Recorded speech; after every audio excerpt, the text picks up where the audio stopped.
بسم الله الرحمن الرحيم. يا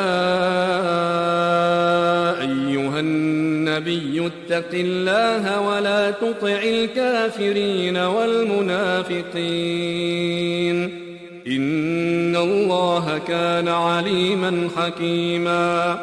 واتبع ما يوحى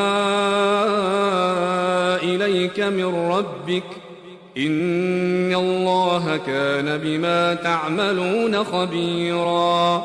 وتوكل على الله وكفى بالله وكيلا.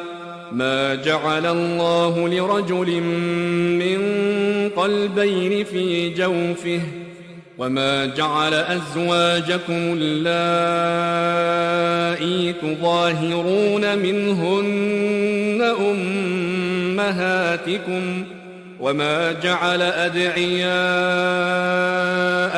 أبناءكم ذلكم قولكم بأفواهكم والله يقول الحق وهو يهدي السبيل. ادعوهم لآبائهم هو أقسط عند الله